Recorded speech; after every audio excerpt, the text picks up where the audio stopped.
Welcome back to the law offices of Quibble, Squabble, and Bicker with your hosts, Greg, Brendan, and Matt. And we have a brand new client today, which is vacations, friend or foe. And one of the main purposes for bringing this up is I just got through hitting a number of national parks, and while having an incredibly good time, I also have a tremendous amount of back pain from all the driving that we were doing.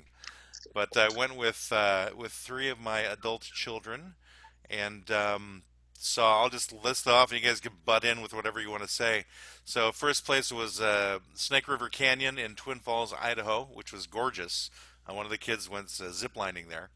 The second one we went to was Craters of the Moon National Preserve and Monument, I think it's called, outside of Arco, Idaho, and it's this giant lava field that was created by volcanoes thousands of years ago, and it's one of the most incredible landscapes that I've never seen before in my life. It was just very surreal.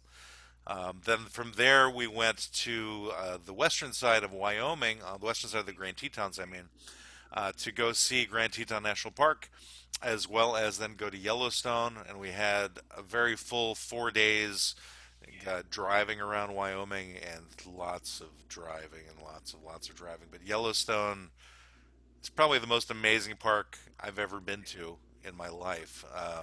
It's like its own continent.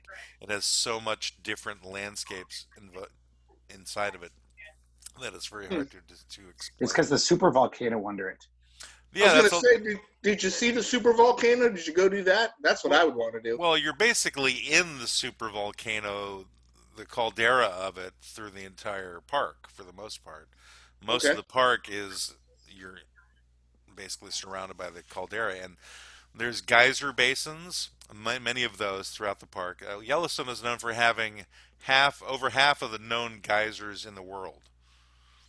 So there's Oh. basically geysers everywhere, and the smell of the devil everywhere, sulfur.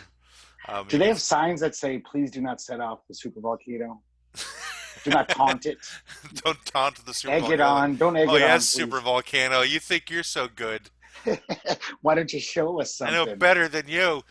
I don't think you Dormant. could do any freaking damage Yeah. to anybody. But there's these things called paint pools, which are essentially hot springs that are multiple colors, mainly like different shades of blue, but then they get into some oranges on the outside of it, and incredibly clear water where you could see 10 feet deep, as if the rocks that are 10 feet below are at 1 foot deep. It's quite amazing.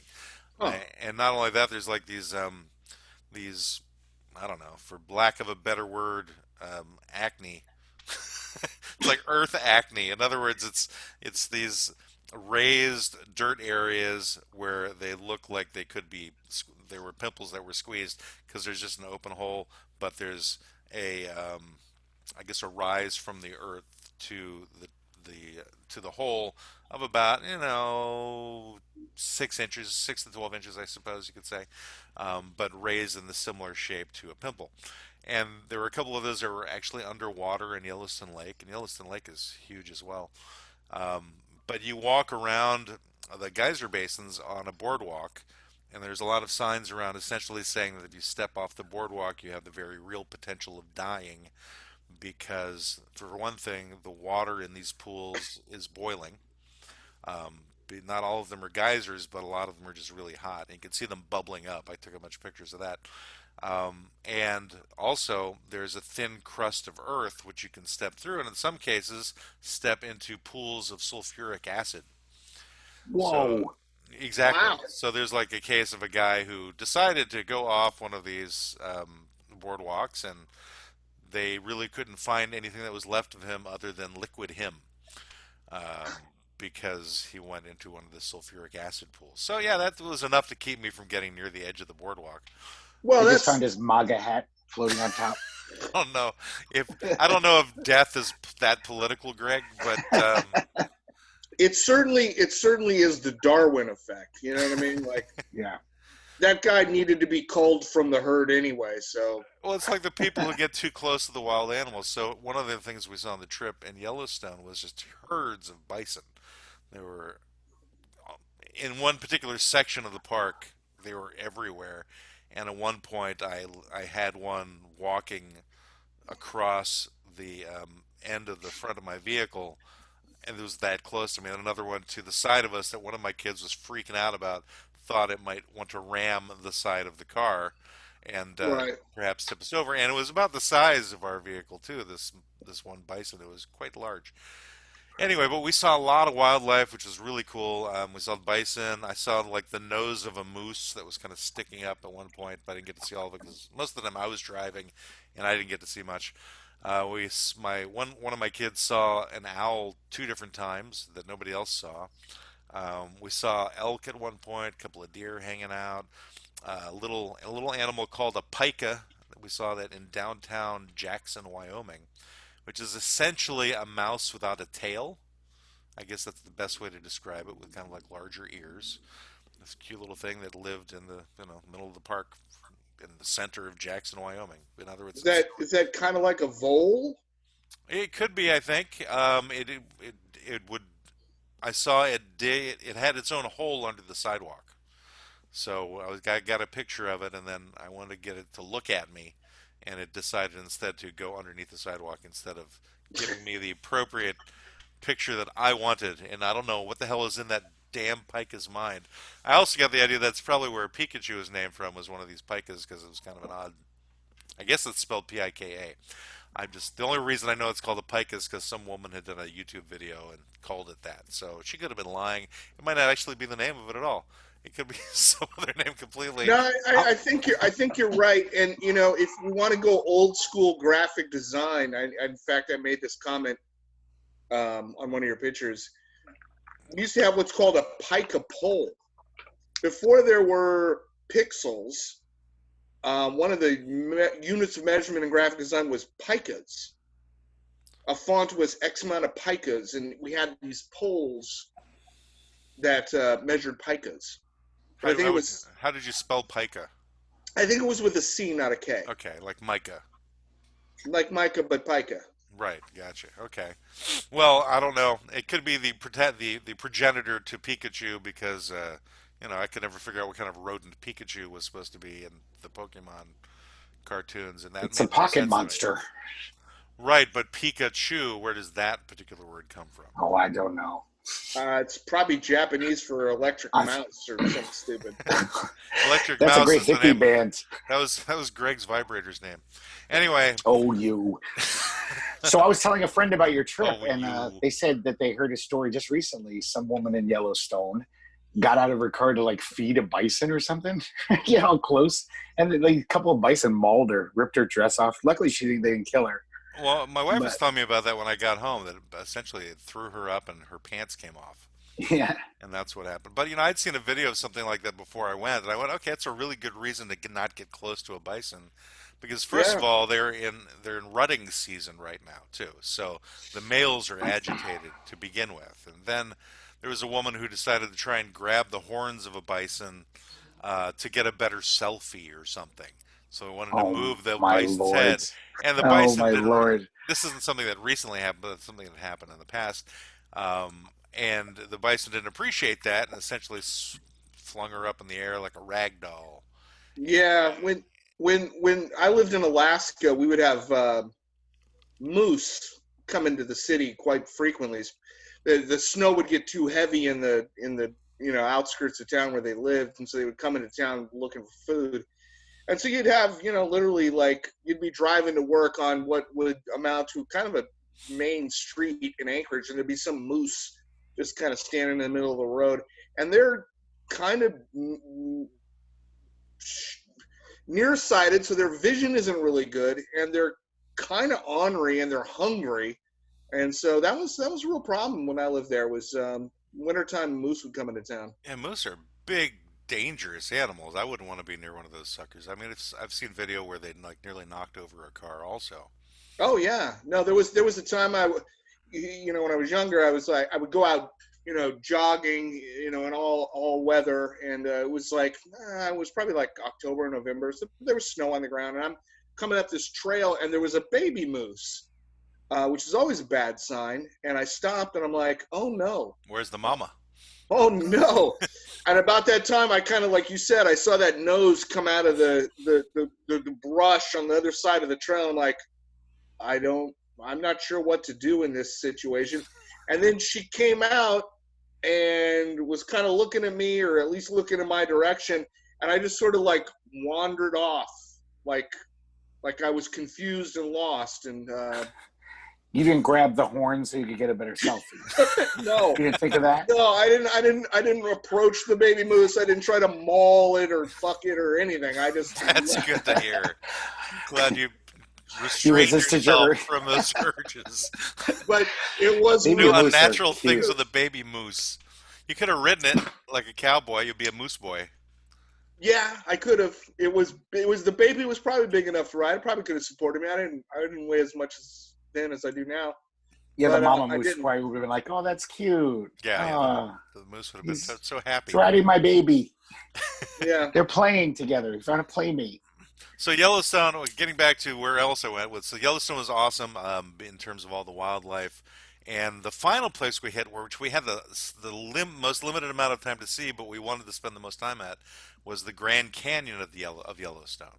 And I don't know if you guys are familiar with that, but it is No. I just know about the real Grand Canyon. right. There's real Grand Canyon, but there's one called the Grand Canyon of Yellowstone, which you kind of come across not by accident, but when you get there, you don't see it at first until you go look over a lip, and then suddenly these multicolored walls appear, and way down below is this Emerald Falls, which is down at the bottom of the canyon, which we saw there was like two falls, but we only saw the one which is the lower falls, and it was like this green water, like emerald green water going over the falls. It was amazing, and the walls of the canyon were various different shades of yellow, or gold, depending upon your point of view.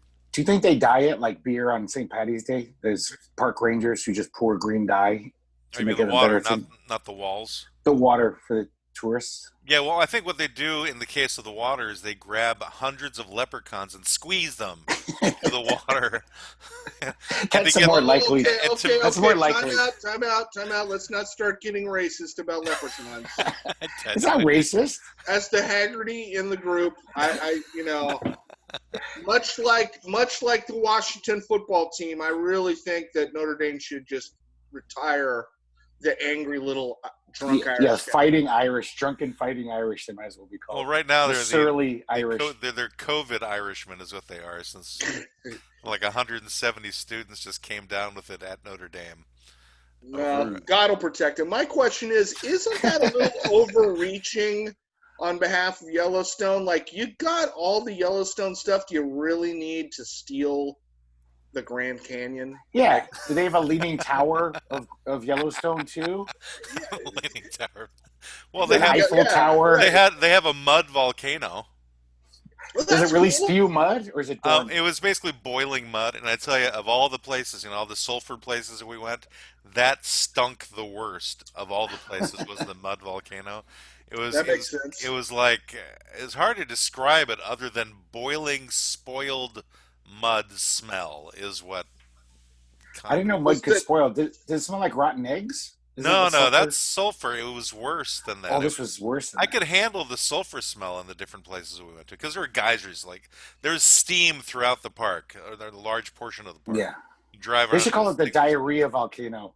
So what did this volcano mud smell like? So it wasn't sulfur. Well, like I said, it was like a spoiled mud smell. If you could imagine I what can't mud would imagine smell like if spoiled it's mud. I don't know what if spoiled mud went bad.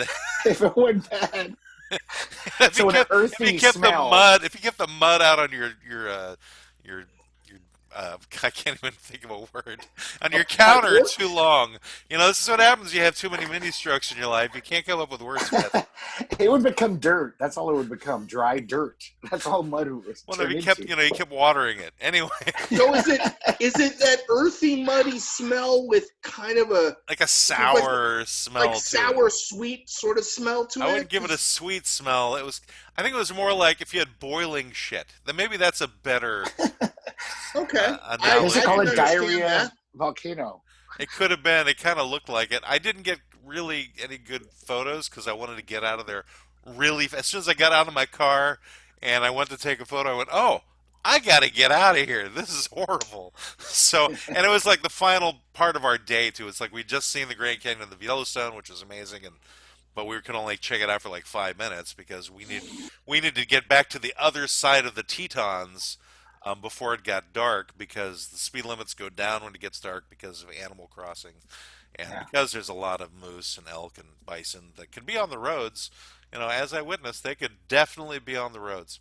They should at least call it the not so Grand Canyon, or just to Well, differentiate it, it's Grand not to Canyon steal the thunder. of the Yellowstone, so Yeah. that's how they differentiate it. Okay. Because I, Yellowstone I still actually don't had like a it. well, Yellowstone had a number of canyons. Hmm. So there was Lewis Canyon, which was really great to look at as well, and there was I think another one that I can't remember, and so that's why it's Grand Canyon of Yellowstone because it's the biggest of the canyons in Yellowstone. If As that a helps you.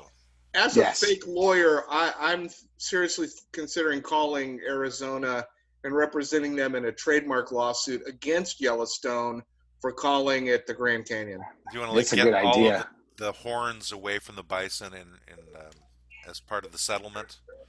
Um, I don't know. Maybe as part of the settlement, we just cement up the shit volcano that you were talking about as a public service, Maybe like Just perhaps. that would. the drop mud volcano. Is that Yeah, a better, yeah. more We apt just term? just cover it in cement and be done with it. Maybe that would spur the damn super volcano, but I don't know. I'm not sure. I'll have to see what Arizona wants in terms of retribution. I don't think Yeah, they'll talk give to a fake geologist about it. get a Fake fake lawyer. archaeologist involved as well. So that Oh, was the second, or I guess the second and third. So basically, it was Snake River Canyon, Craters of the Moon. Then we went to see the Grand Teton National Park. And if you've never seen the Grand Tetons, see them once in your life because the pictures don't do them any justice. They're just what is a Teton?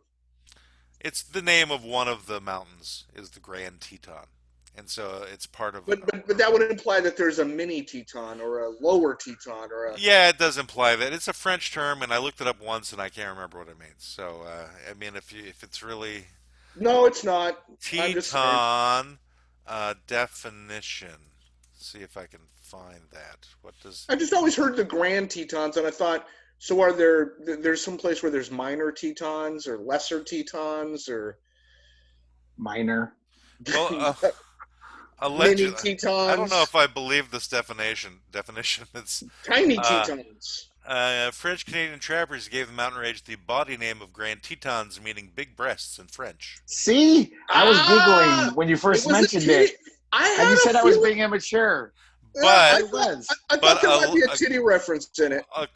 according to this other definition, it is another term for Lakota, which makes more sense to me.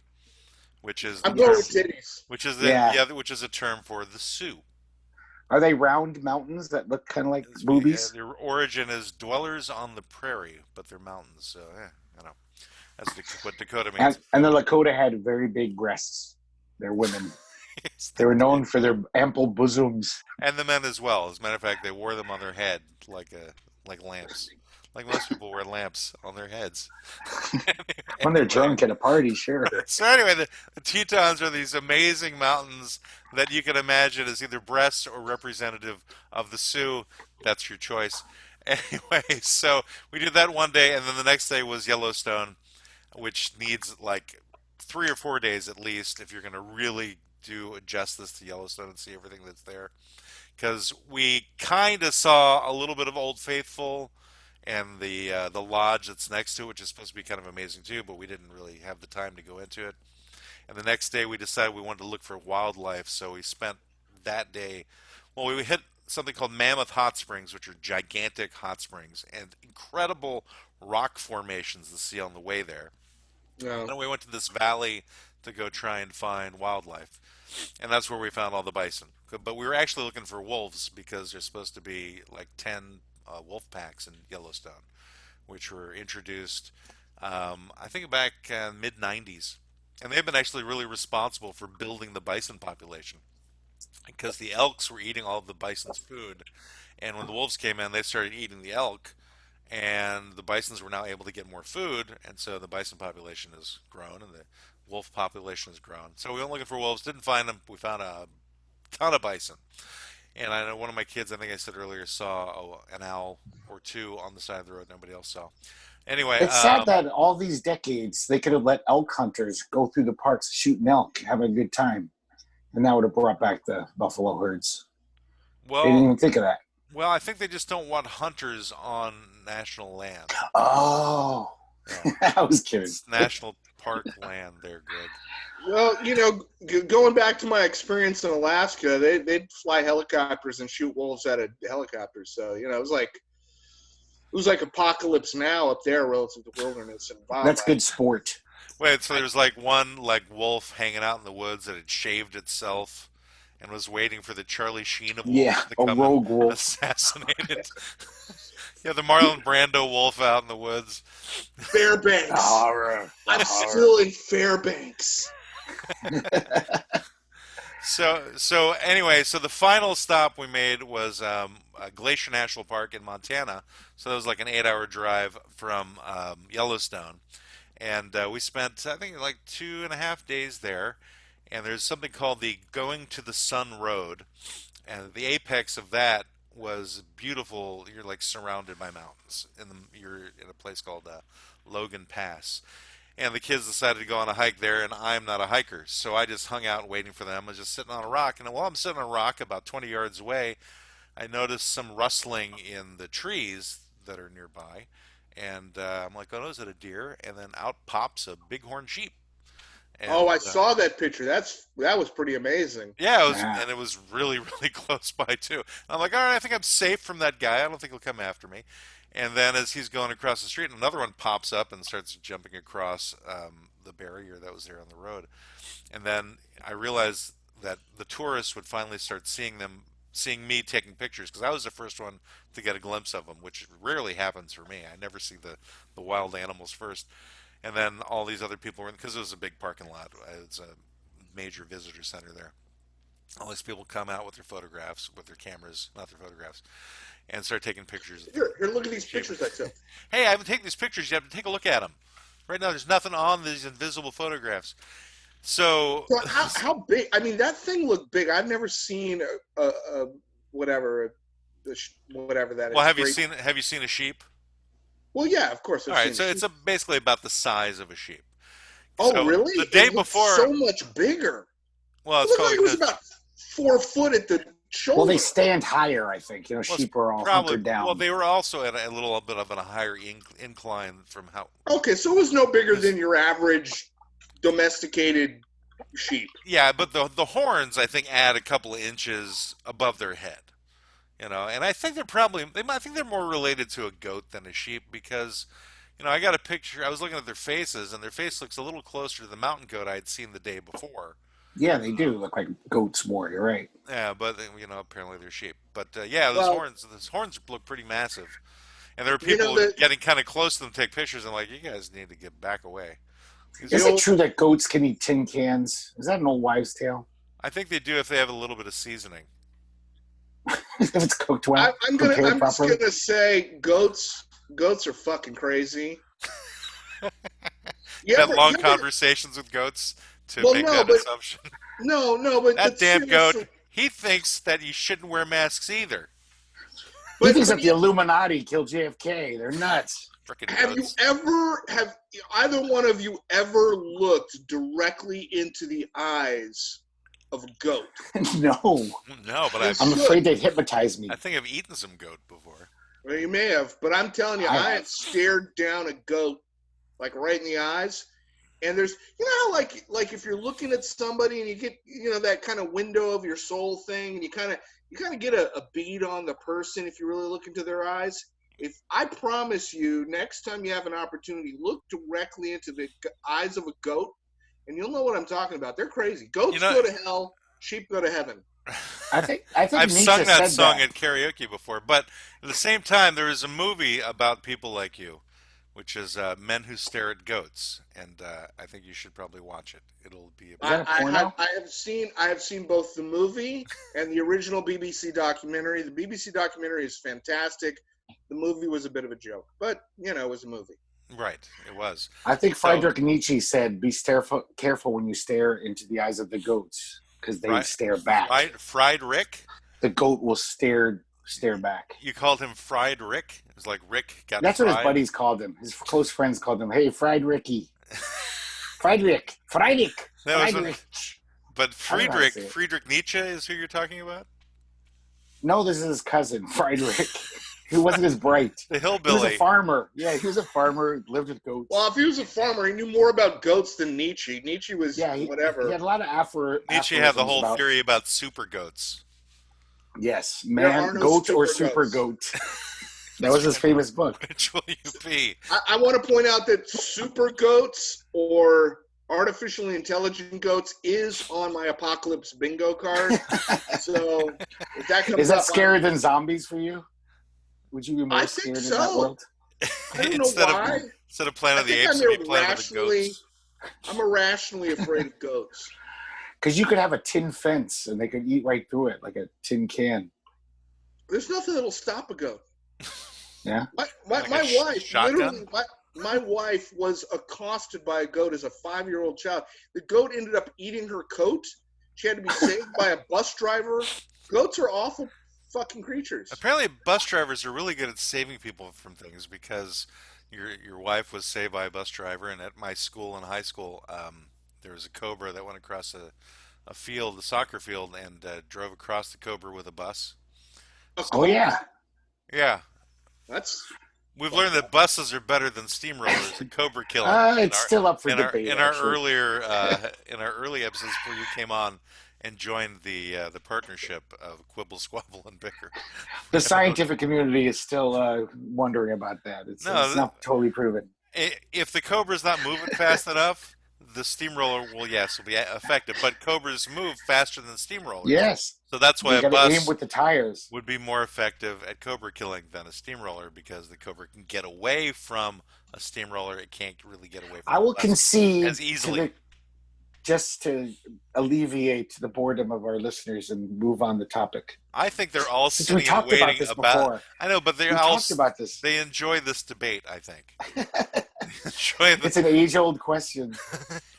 What's better at killing cobras? Buses, steamrollers, Boxers or briefs? pitchforks Steamrollers or buses? I've had to deal with plenty of snakes in Florida, and I got to tell you, one of the best snake repellents is a goddamn good shovel. Oh, I thought it was just don't vote them into office. Ooh. Ah, What about a lawnmower, though? That would be good. Snakes running in your lawn. Just take the lawnmower. I Run took right out. You have these types of snakes down here called black racers, and they're really big snakes. They're huge. black And, racers. Yeah, they usually live under your house. They're a constrictor, and they're good because they eat rats, and we have rats down like here. A garter snake, kind of. Kind of like a garter snake, but like Bigger. 4 feet long. Okay. I took out a racer, a black racer with my lawnmower, but I don't know, it was probably like 15 years ago. I felt so bad. Not as bad as the snake did. Oh, no, obviously not as bad. I hit that thing, and, you had the little side thing where the grass comes out. Parts of snake are flying out of that thing, and I'm like... You get snake chill. I thought maybe it was a bike tire or something at first. Like, that was the original, thought. And then I'm like, I don't have bike tires in my yard. What the hell? And then I stopped, and I looked, and I'm like, oh, man. I went over a frog once with a lawnmower, and I still to this day remember its red guts on the beautiful green lawn. It was kind of beautiful, actually, but horrifying. And I was such a Ranger Rick kid, nature-loving kid, that I couldn't finish the lawn. And I went home. I left the lawnmower. Fried Rick. So were you mowing someone else's lawn? Yeah, just right next door. I once a week I'd mow for a little money. And she had to come over and be like, Greg, what happened? What's going on? And I was shaking. I was actually traumatized. I was like, I killed a frog. How old were you? Oh God, it's embarrassing. I was already 13. It wasn't like I was a little kid. Oh, that's not embarrassing. If you had said you were 22, that would have been embarrassing. Yeah. 13. Just last week, actually. Yeah, last week, actually. Yeah. He's out there mowing frogs. I killed a frog. I remember actually enjoying doing the dissection of frogs in, I think it was junior high. I never had to do that in my school. They never made us do that shit. Yeah, I'm glad. We definitely did it. Because they're very formaldehyded, so There's no wiggling around or anything else that would, Yeah, they're already dead, so it's not yeah, like you're killing the very frog. dead. It was just like cutting it open. It was kind of like the live version of playing the game Operation. You're taking out the parts of the frog, and then we had to label the little frog heart. And I remember peeling the skin off the frog and going, "Oh, this is kind of fascinating." And I've, And that's why you're a serial killer now. I I was In have, gonna your I say, have, spare time. I have not killed any cereal, although I have eaten plenty. So I will not accept that assessment of me, Greg, by I you think, I think, whatsoever. did we? I think I did dissect a frog. We dissected a frog, and I feel like I did some sort of like sheep heart A or sheep something, heart. or a cow heart. We did some kind of mammal heart, Okay. sort of similar to the frog. It was so formaldehyded, it was basically just jerky at this Mm. point. So And when you're done, you just start gnawing on the heart. no, I think I threw it at somebody. I think I threw chunks of the heart at somebody because I was really high on Something. weed. Yeah, Formaldehyde. A few maybe. weeks ago, I'm going to change the subject back to our client, which is vacations friend or foe. And you had mentioned a time you were flown out like 200 miles into the Alaskan wilderness and just dropped off. Yes. And I was wondering if you could relate that. Like, first of all, why would you have that done? Why would you want to be flown out 200 miles away from civilization and expect to survive, for one Yeah, thing? that's not really a vacation. That's like a That's more of a foe than a friend. yeah. Yeah, yeah. At the time, I was going through a lot, Yeah. and I Was thought this I when you were trying to get away from the bad people? yeah, I was trying to Okay. get away from the bad people. Is I was this a trying to get story you want to relate to Greg, or should we not do this publicly? oh, it's fine. I Oh, was trying to get I oh, was then trying to he'll get love this story. Tell him the full thing then. I don't want to hear about the bad people, so I can avoid them. yeah. Well, what it was I grew up in Bremerton, which is outside of Seattle. For well, most of the people who are in the Northwest know what I'm talking about. And I just got involved in the same kind of kids and drugs and whatever. And I thought, I need to just change the channel and go do something else. So I went to Alaska. I get to Alaska, and everything was pretty cool for about a month or two, and then all of a sudden, I found I was surrounded by essentially the same people. They just had different faces, but I could almost sort of pick them out. Like, oh, that's the Alaska version of that kid I knew back then, and that's the Alaska version of that whore I knew back then, and I was like, oh, okay, I get it, and then I kind of reached a point where I'm like, okay, obviously it's not these people, it's me, because I just keep attracting these people. So I decided Greg.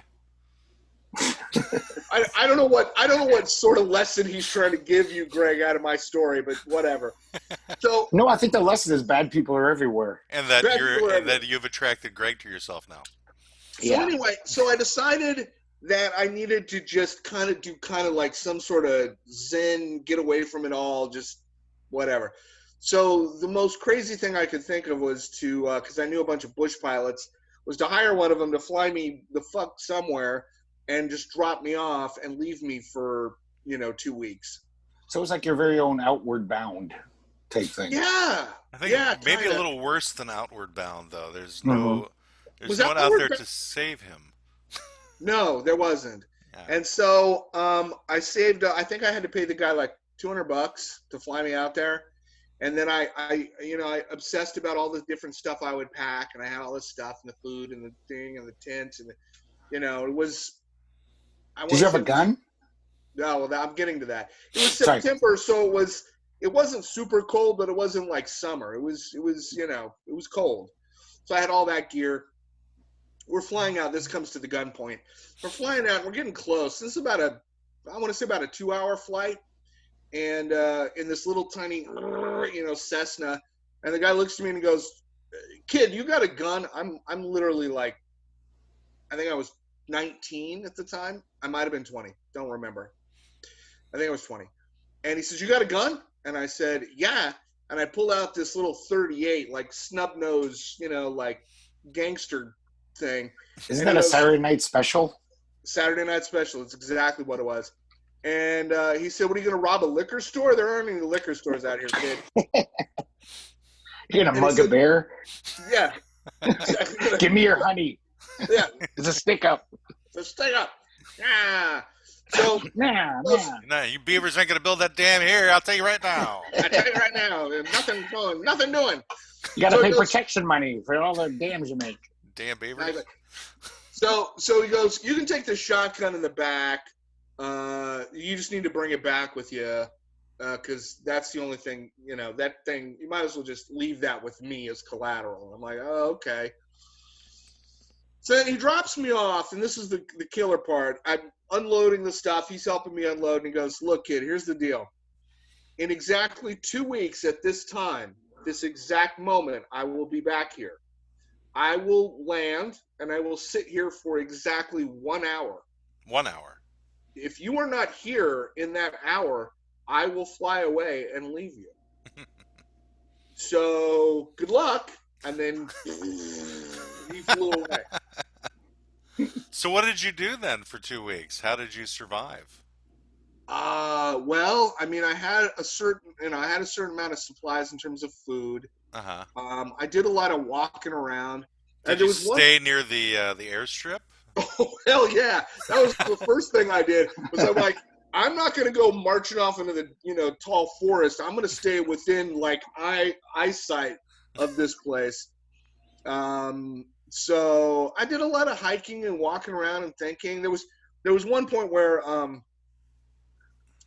it was somewhat near the coast. It was about probably a 4 mile hike from where I camped and where the airstrip was to the coast where the beach was.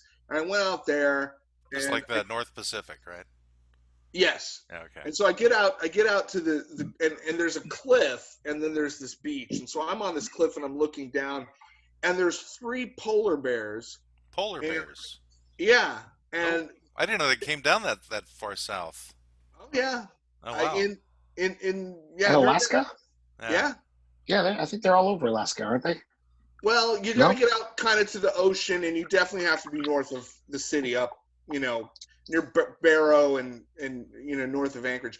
But anyway, I don't know if the pilot well had beached itself or if they had actually taken this pilot well out, but they were just feasting on this whale on the beach, and that scared the shit. Did you beat a hasty retreat at that point? Oh, I fucking ran like a little girl back to my tent and spent the night awake in the tent with my gun, with the pilot's gun, like just listening for, there'd be like a hoot owl or there'd be a crack of something, and I'd be like,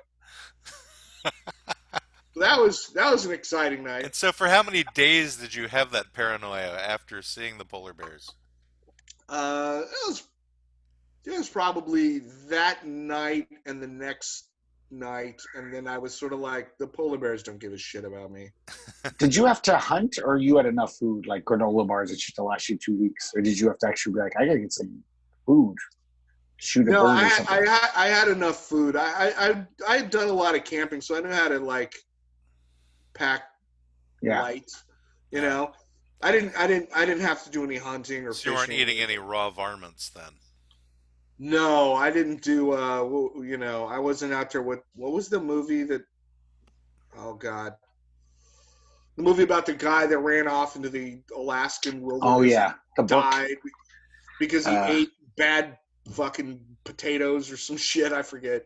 No, I didn't have to do any of that. I packed pretty well. I was hungry. I wasn't satisfied. I was hungry a lot of the time, and when I got back to civilization, I ate the shit out of some steak and ribs and stuff like that. But how was it mentally? Like, was it just weird not having like TV for 2 weeks or just no stimulus? Did you have a book at least to read or something? I had a couple of books, and yeah, it was definitely weird. But that was kind of what I was going for. I was kind of going for that, just like get away from civilization vibe and like a Buddhist monk. Right. Well, like and I had the other thing that I did that I think helped is I had like a journal, and so I would write in it every day. That somehow helped. Just the isolation of it all. Did you get any Do you still great have that journal? Do you have any great insights into humanity whenever you were writing in the journal? Any profound moments that happened while you're out there? Were you Um, like Friedrich Nietzsche? Friedrich. Friedrich? yeah, I was Friedrich. Oh God, big thoughts? No, not really. So I you were no good for humanity then, is what you're saying.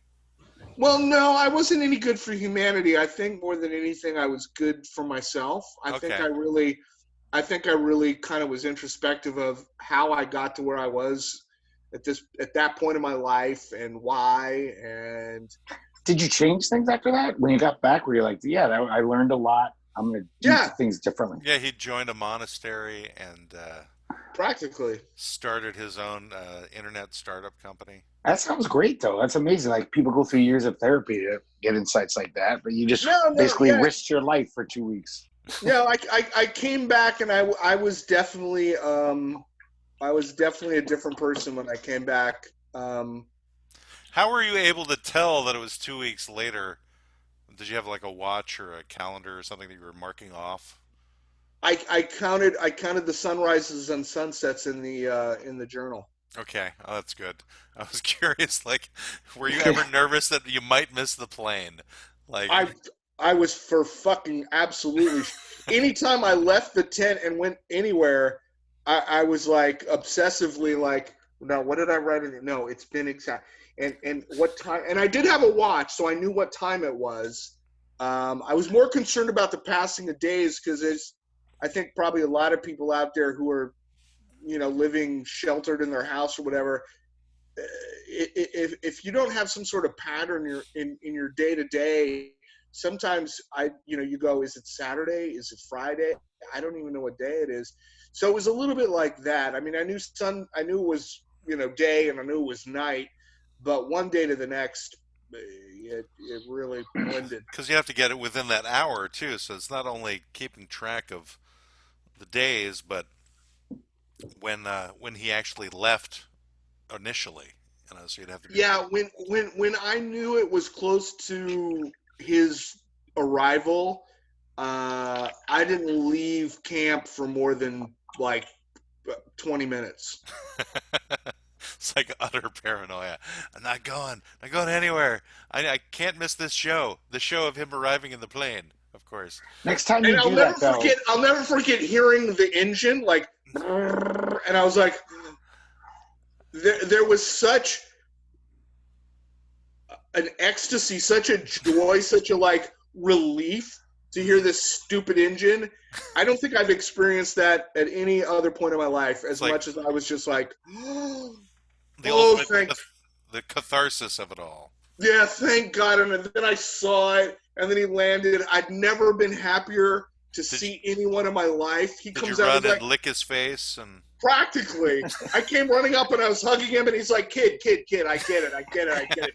Go get your shit and get in the plane. And I'm like, oh my God. I was crying. I was a mess. On the plane ride back, were you just jabbering because you hadn't talked to someone in 2 weeks? Or you just like, I want to talk. Oh no, I talked. I told him all about the polar bears.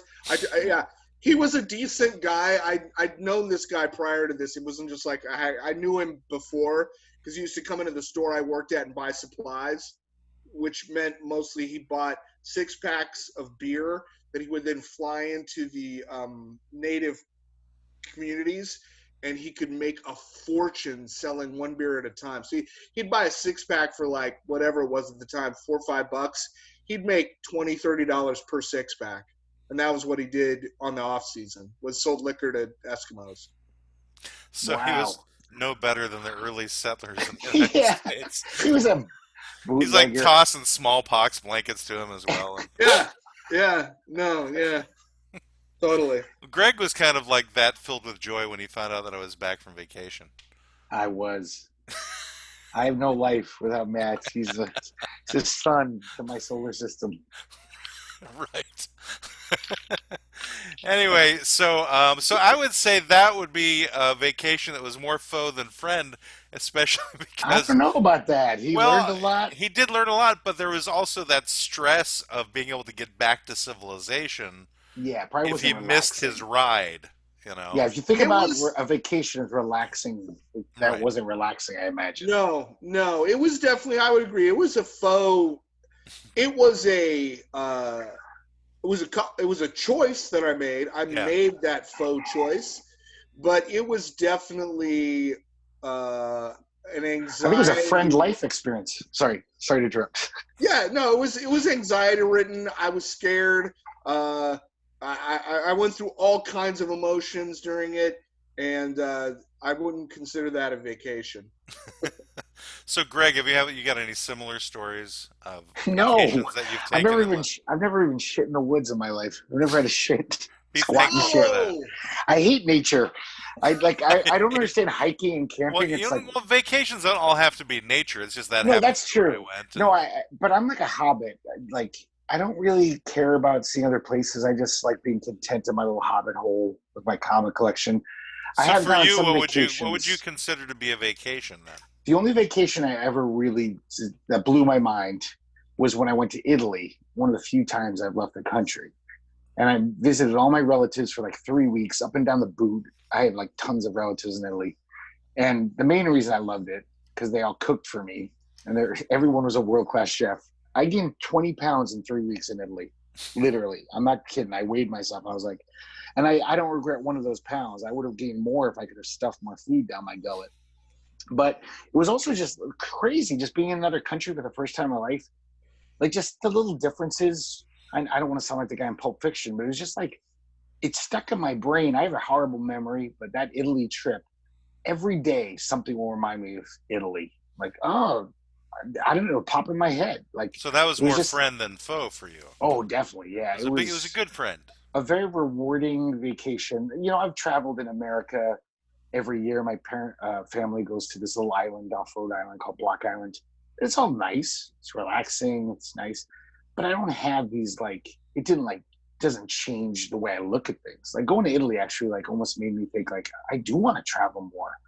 I want to go to Japan now and just see like I never wanted to travel to Italy. I just Hmm. did because my dad had cancer, wasn't going to be around for much longer. It was like this is your last chance. Go with your dad to Italy. And I was just like, okay, I'm going to do it.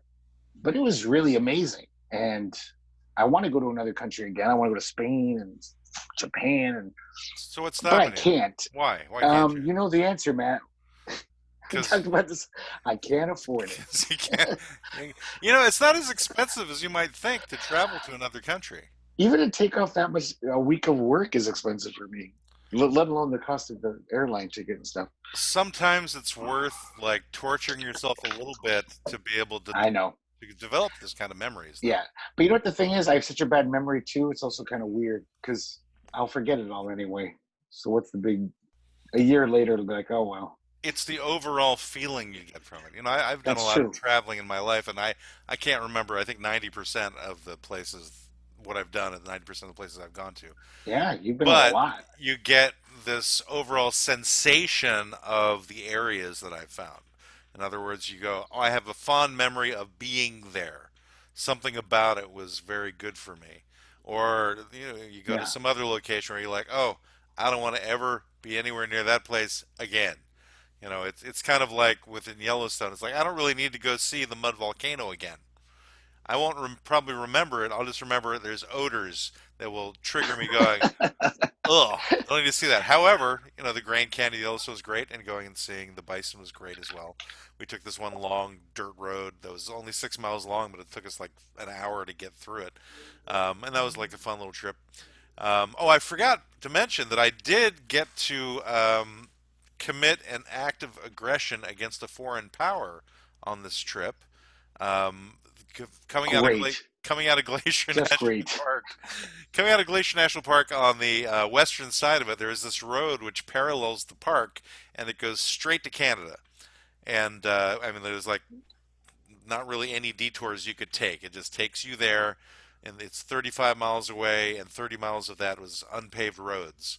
And so I'm like, well, let's go to Canada, kids. And so we just kept driving, and eventually we got to a sign which said, "You're not allowed to enter into Canada." And there was essentially one of those gates that you would see like across a driveway, and that was locked. But you could actually walk around the gate if you wanted to. There's plenty of space. You just can't drive through it. And there was Right. like a white pylon off to the side, which signified it was the Canadian border. And then there was like a building, maybe about 100 yards away on the Canadian side, and there's a similar looking building on the American side, which had two border patrol cars, or I guess SUVs that were sitting there. And so, as opposed to taking the chance of getting arrested by actually walking across the border, I instead decided to throw a rock across the border and start a war with Canada. But it An didn't. international incident. It did. It didn't actually happen though. I tried, but I guess I should have probably broken something if I really wanted to do that. But I thought the kids should at least have a chance to experience being near a foreign country at least once in their lives. It's Did kind you of like a flavored seltzer water that doesn't have like any sugar in it. It's like you get the whiff of Canada. Like if you had, say, a did you tell tangerine your flavored La Croix, it's like they wave a tangerine near it to get flavor into it. That's similar to being near did you Canada. gather the kids around and look over the border and be like, kids, maybe one day you can live in this great land of opportunity, Canada, where the streets are paved with Moose. sanity, Healthcare. yeah, with non-ignorance and common sense, No, they got plenty where of that there everyone's too. not crazy. No, they Yeah, got they do, everybody's but crazy. it's not the majority of the people are nuts. I disagree. I think the majority of people are nuts wherever you go.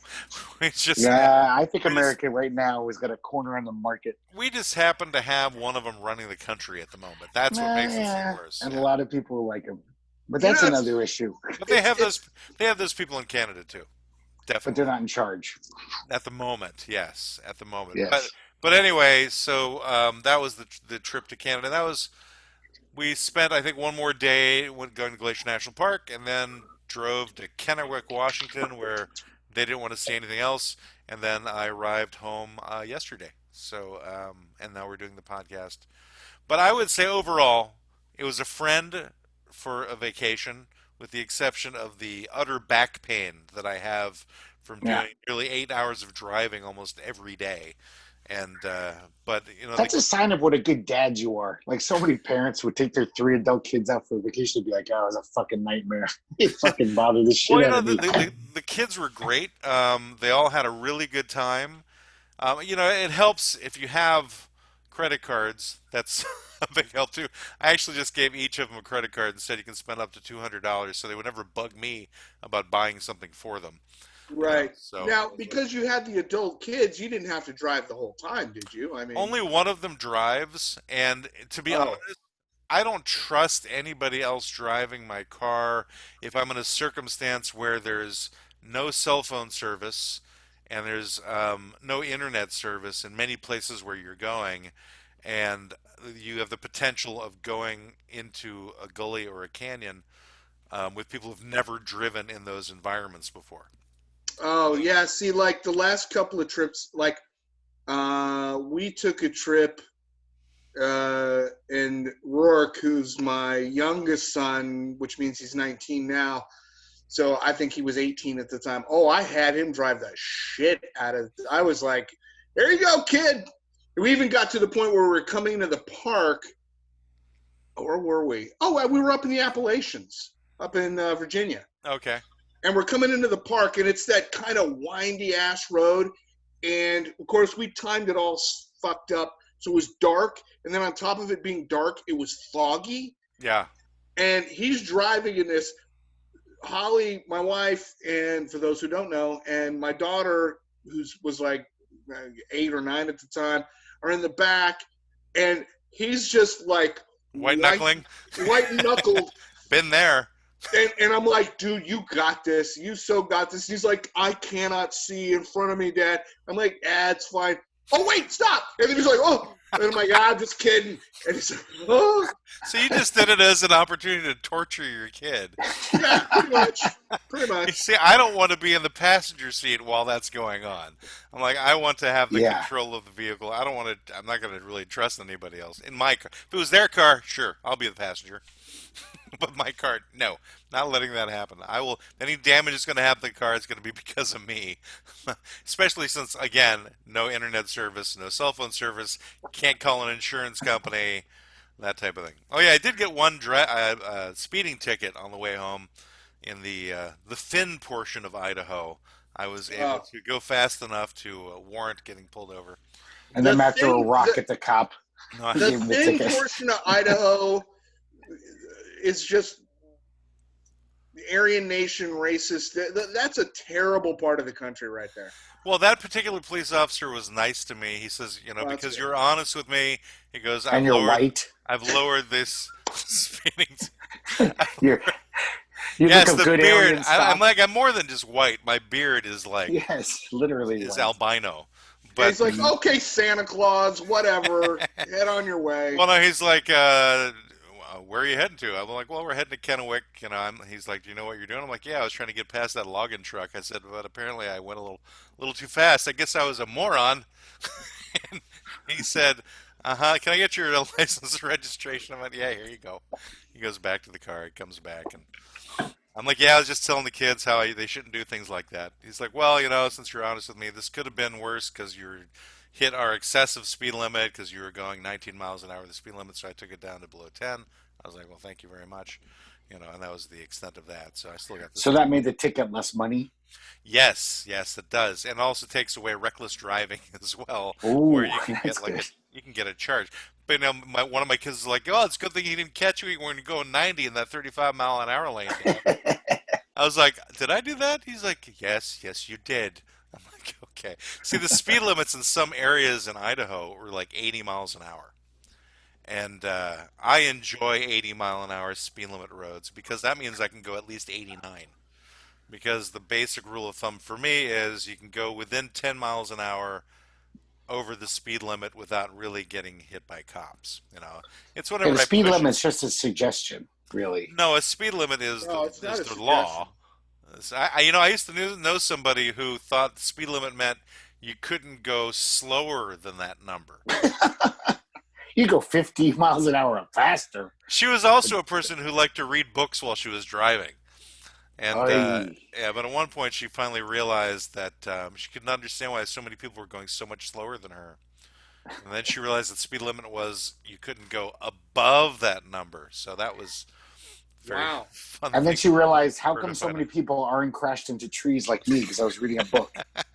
Why are they still driving? Exactly. And she's still alive. Yeah, she Yeah, that's is. insane. She's like in her 60s now, so she made her way to that. Well, that's good. Yeah, And she's well read. She's Yeah. probably read a lot of books over the years while driving to and lots fro. of them.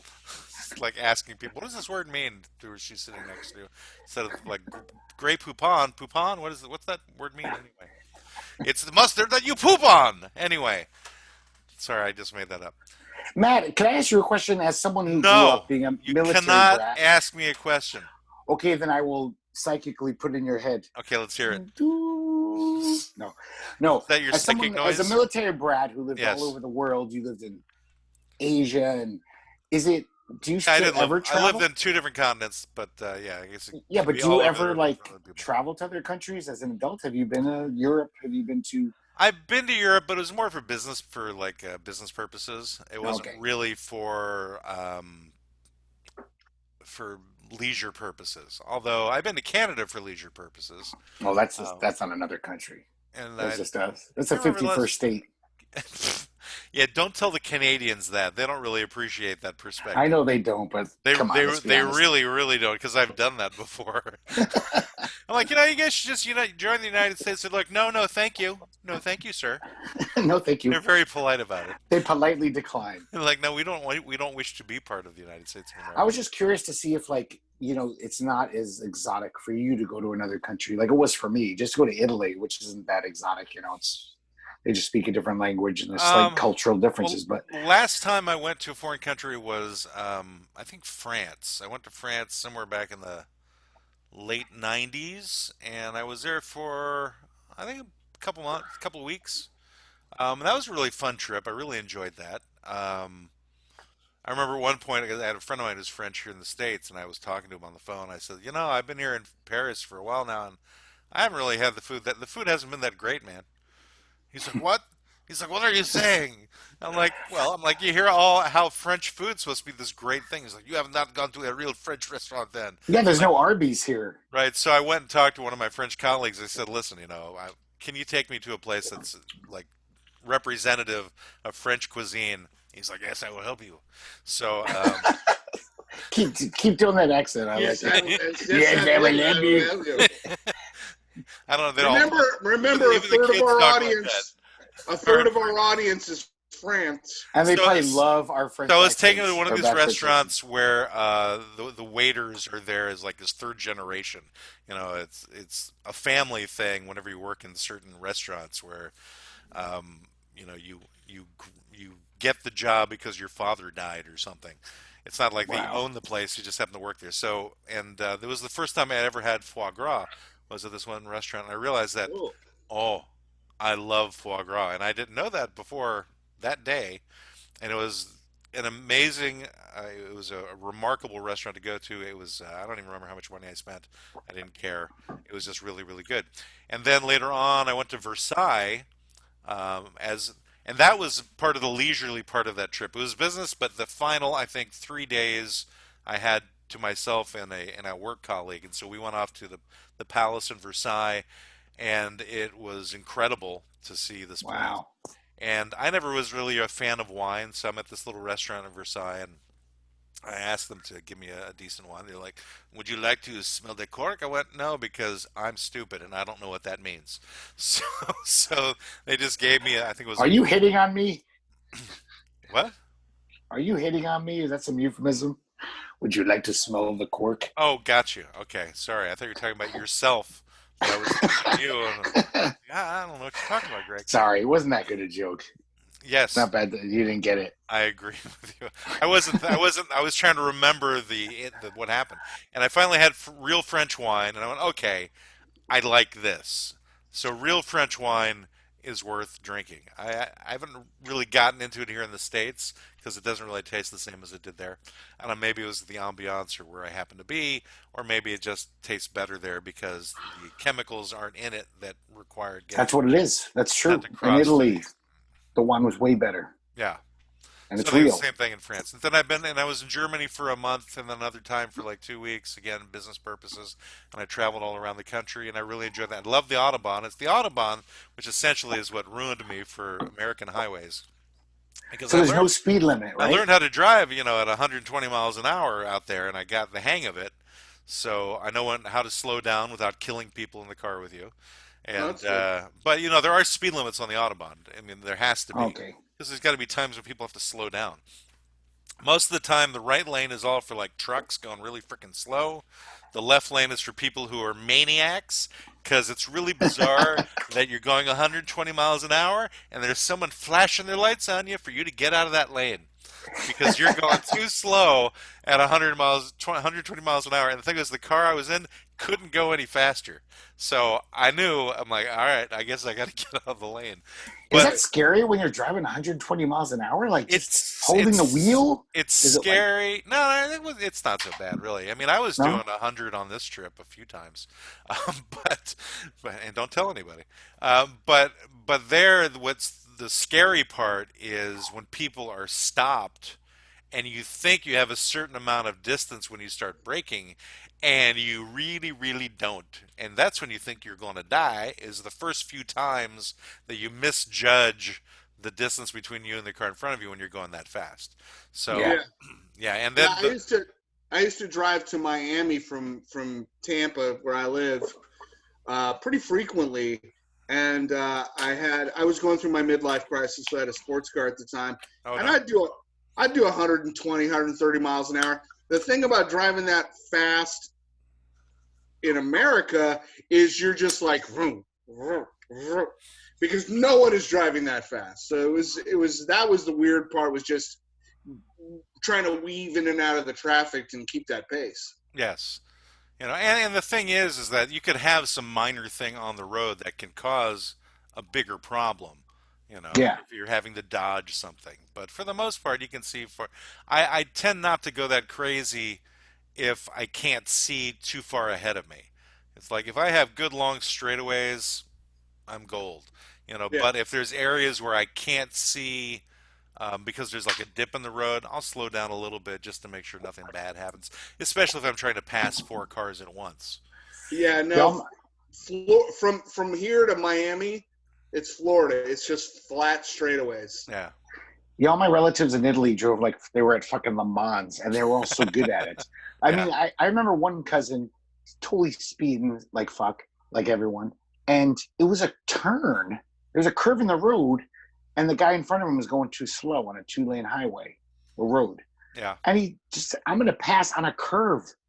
And any car could have been there in the other lane coming our way. We didn't know. Like, that happened in the Philippines a lot because Yeah. they have these small mountains, and buses, they would pass around the curves on mountains all the freaking time. It scared It's the crap nuts. out of you Yeah. because of that. You don't know. But they get really good at putting on the brakes and let the guy next to him go past, and then they get behind him. So, you Yes. get a facility of how to save yourself from death for the most part. But then you have really horrific crashes that happen too because they didn't actually do it as well as they thought they could. Yeah. So you have that combination. I just human know error. that I had 3 kids in terror at a few times during this trip, and I consider that more of the friend part than the faux part of the trip, because there's nothing 'Cause you better like to than terrorize your freaking out children. your adult children, as Brendan will attest to what he did to his son in the fog. Oh, And I absolutely. have a lot of reality with that because when I was in Germany, there were times I was on the Autobahn and there was serious fog. And if you're going like over 100 miles an hour and suddenly a fog hits, you see nothing. And then you freak out completely. You think you're really going to die because anybody could be stopped ahead of you and you have no time to stop. You might see So the heaven lights. forbid you should slow down under 100 miles Oh no, per you hour. definitely slow down whenever you hit the fog, and then you come out of the fog. Good. You're like, oh, everything's okay again. But I mean, I was one night I was driving from Eastern Germany to Western Germany, and the fog was so thick I could see maybe 15 feet ahead of me. Now that might be even an exaggeration, and I'm like, just like holding on to it, going. My head's over the steering wheel going, I'm going to die. Someone's going to hit me in the dark because they can't see me either. And this is it. I'll be dead and somewhere in some backwater area of Germany. But anyway, it turned out to be totally fine, even though I was like 60 miles out of the way I was supposed to be going because I got turned around in the dark and in the fog. But anyway. Right. What we have in Florida that's somewhat comparable is starting almost right about now is the 3 to 6 o'clock complete jungle downpour rain. Yes. And so you're Philippines driving, too.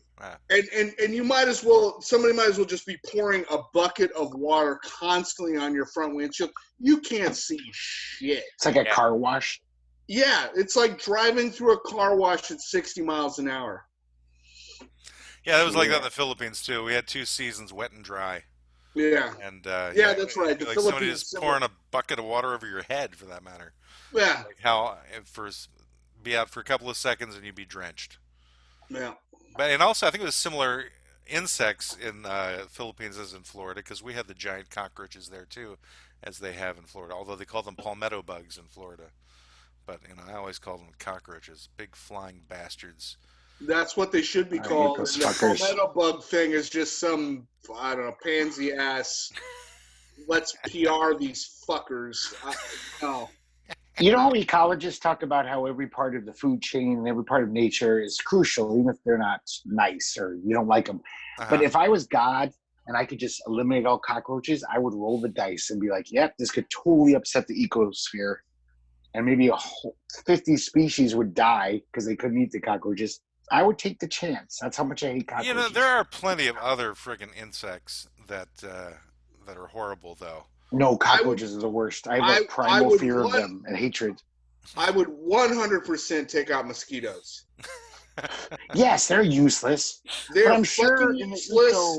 They spread diseases. Yeah. They kill hundreds of thousands of people every year. Fuck mosquitoes.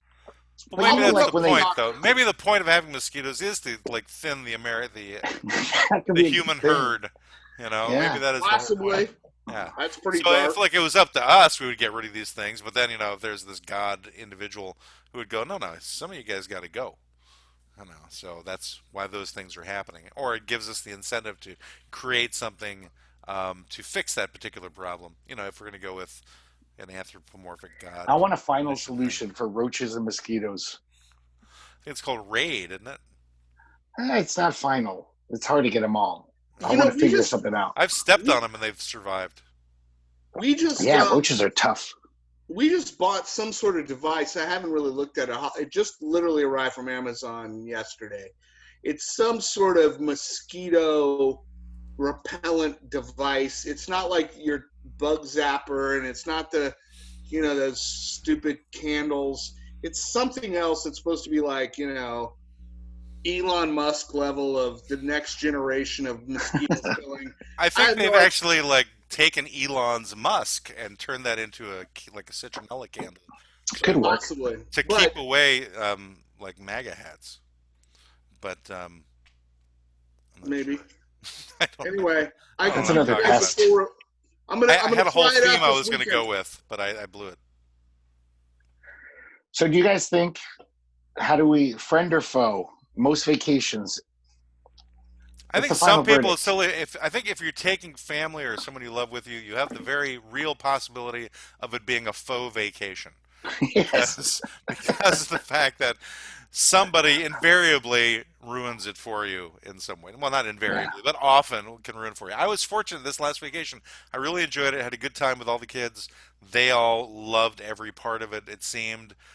We did a lot of really fun things in terms of just driving around and checking things out and just spending time together. We were like in the foothills of Montana with no cell service and no internet, so we wound up playing. One of my kids and I wound up playing Shoots and Ladders because that was like the one game that was in the cabin we were staying in, freaking Shoots and Ladders. And Wow. there was three DVDs there. One was a copy of Casablanca. The other one was also a copy of Casablanca. And the third one was a disc cleaner for an Xbox. So that was Did you watch that? Were you that bored? You put it in? the disc Give it cleaner. a try? Yeah. No, but I was like, you know what? Casablanca is considered one of the best movies of all It's a time. great movie. Let's That's a watch good one. Casablanca. So we watched Casablanca together, and everybody enjoyed good, that as huh? well. So yeah, we had a good time. But I'd seen it That's good. before. But yeah, that was life in the cabin. But it was a really nice cabin we were in, and I got to I say, thought you were going to say the one movie was like Adam Sandler, like some shit movie. I would have watched that too, man. Yeah, I'm sure. Because we had no internet access. It sucked. We were supposed to have Wi-Fi in the place, and the Wi-Fi Yeah. was down, and so Oh, there was no. no cable, and there was basically just us talking to each other. And we just spent hours in a car together, as well as 4 days before at a resort in Wyoming, where we were up close and personal with each other, and yeah, so.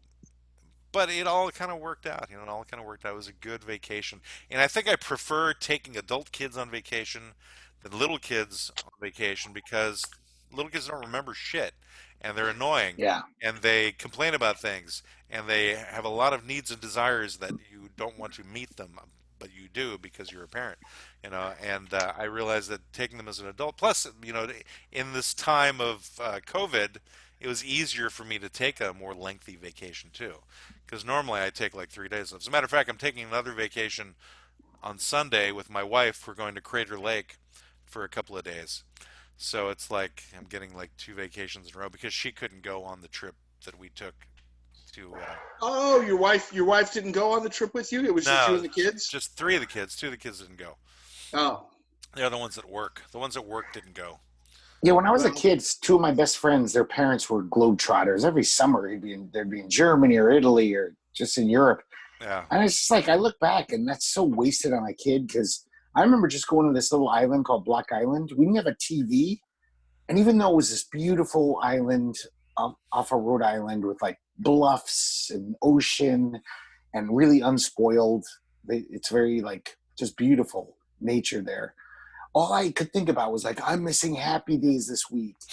And oh, I'm so pissed I can't watch fucking Laverne and Shirley tonight. And You know, like, I do have some fond memories of vacations when I was a kid. no, it did force me to actually be like, no, this is kind of cool. I do like this, going to the Yeah. barbershop quartet concert. Weird old timey things I never would have Sure. done.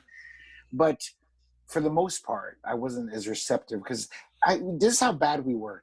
There was on our radio dial, one of the radio stations somehow could pick up TV transmissions, the audio. We would listen to Happy Days and all their shitty shows. That's how fucking idiotic we were. Instead of like, hey, we're on this beautiful island, let's go out to the bluffs, and watch the sunset. We were like, no, we're gonna sit in our room and listen to the audio of Happy Days.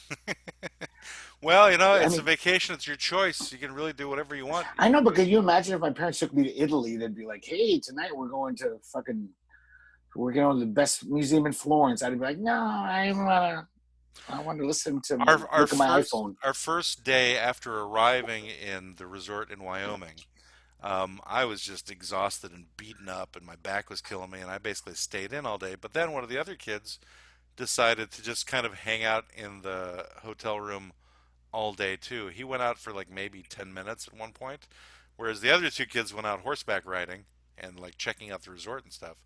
And this guy just does 10 minutes. I'm like, okay, what's going on here? Like, but after that, he definitely got more into the spirit of things and started really enjoying it as well. So, maybe you need that first couple of days to decompress and go, okay, now I can enjoy what's going on out here. And I think that could be what. Because they're adult children. That's what I'm Right. saying. Yeah, but If some they of were them, little kids, they would just been whining the whole time and like. yeah, but some of them haven't had necessarily the opportunity to do this kind of thing before. So, because we didn't do a lot of this growing up, so it's something to get used to. I think it's like, how do you get out of your patterns? You know. Yeah. Anyway, I never so have. you haven't got out of your pattern. I've been thinking that I need to take you out sometime, just you and me, do some weird, stupid vacation together for a few days, just because you never get out of your apartment. I know, I've never been to a national park. I seriously think we should plan some sort of camping trip, all three of us. Yeah, but well, we'll do our podcast. as long as there's a hotel nearby. I'm totally No, a Cessna plane will drop us all off in Alaska. I'm not going full Cessna plane, but no hotel. We got to pitch a tent. We can have a little primitive drive. I can't sleep on the ground, man. That just ain't happening. No. 10 years ago I did that, and I vowed never again. You need an air mattress. I don't need it either. I can just stay at a hotel. If we went camping, Matt would be dead in 45 minutes. Somehow we'd just die. He'd be like, I can't I don't know. I'm too fat to hike. So that's definitely something else. I did hike to the summit of a mountain while I was in Wyoming, though. Of course, it helped that the chairlift took me up most of the way. But So then that's after I hiking, got off really. the chairlift, I got up to the summit of Fred's Mountain. So you walked 50 feet to the summit. If it was that long. It might have been 50. It might have been less. That's a hike. That's a little hike. It was enough of a hike that I appreciated the walking stick I was given a couple of years ago from one of my karaoke people.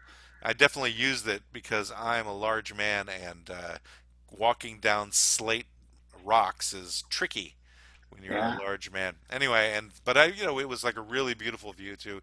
Got to see the other side of the Grand Tetons from that particular view, as well as Idaho splayed out all around me. Excuse me? I was just going to say, I would say you're big boned. I would not. I would say I'm morbidly obese. You're husky. I would say you're husky. I do not blame my bones for anything. I blame it all on bad discipline and a love of eating stuff I shouldn't. Is that a dead word, husky? Remember when we were kids? That was the euphemism for if you were chubby. Oh, he's husky. I think it's still used. It's just not used as often.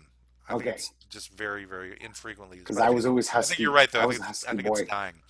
Anyway, so I think overall, I think we've done Vacation Friend or Foe kind of sort of a justice, maybe a little bit. However, we should know how much is in the pizza fund.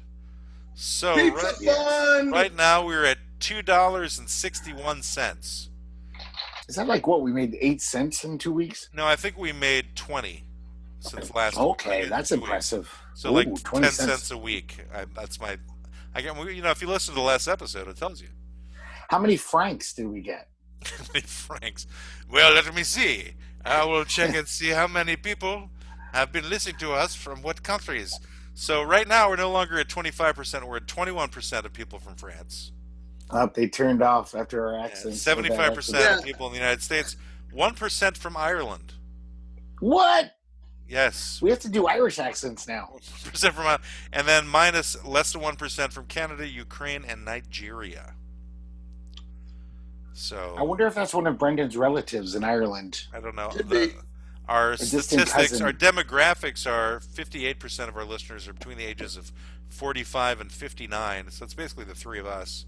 Yeah, And then that 10% are 35 to 44. Here's an odd figure: 5% ages 23 to 27. Why? It would be weird if like 5% was like 8 to 14. That would be very wrong. That'd be very odd. And then I would 12% have to is stop doing 60 the show, plus. I think, at that point.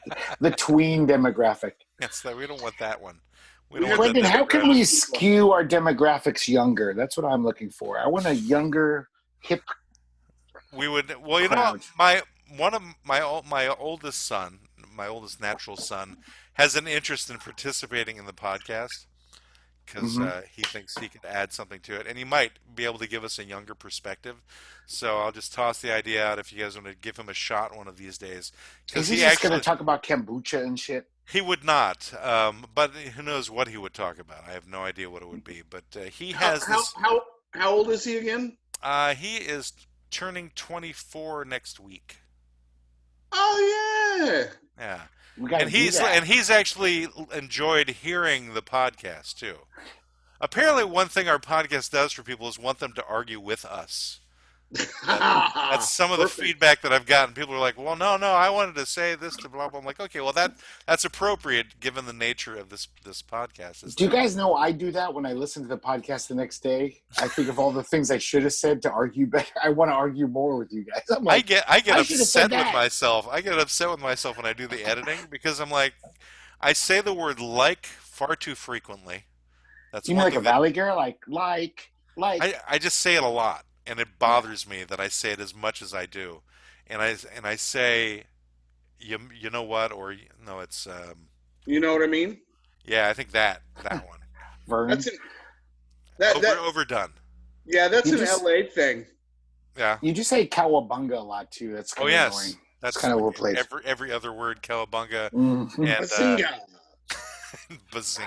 Right, that's from a show I've never even Boo- watched. Booyah! Even better, or Baba Booey, if we want to go back further. I love Baba Booey. Wubba Alright. double whatever. So, Right. let's get a kind of a clue of what we want to talk about for our next podcast. I think this is a decent one. I babbled through most of it, but anybody got some decent ideas on what they could do for the next podcast? I've been doing a fasting thing. We could talk about stupid fad diets and stuff. Or I've been fast. I could talk about that with you. I don't know how Brendan is on that particular regard. Do we I wanna go there?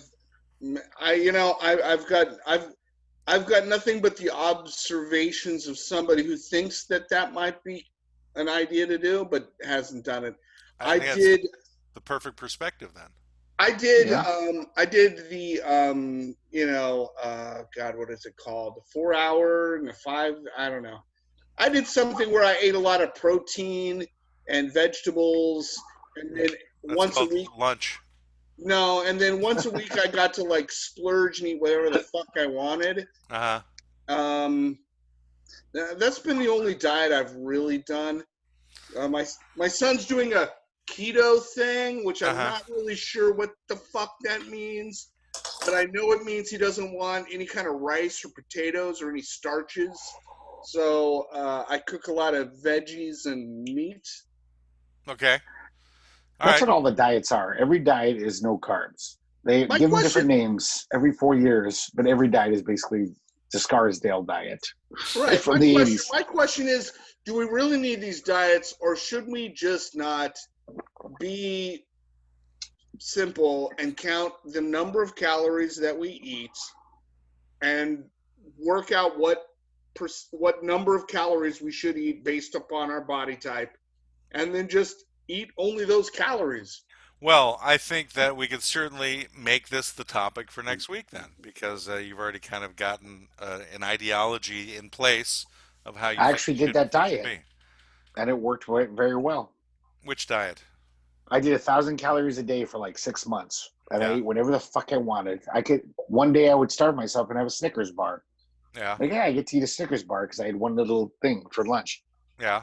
and it totally works. Did you Yeah, like rub it that's. all over you? What did you do with the Snickers bar? Oh my god, I made love to that Snickers. You don't know when you're eating 1,000 calories a day, even like a fucking lifesaver candy is like orgasmic. You're like, oh, butterscotch Thousand, lifesaver, a 10 thousand, calories. 1,000 calories a day is nothing. It's small, but it's not starvation. It wasn't like I was like going gnawed with hunger. I had three little meals a day, like a little sandwich with some ham on it, whatever, and Okay. then Huh. a lean Well, cuisine for dinner. anybody have anything pithy they want to end the show on? Either these walls go or I go.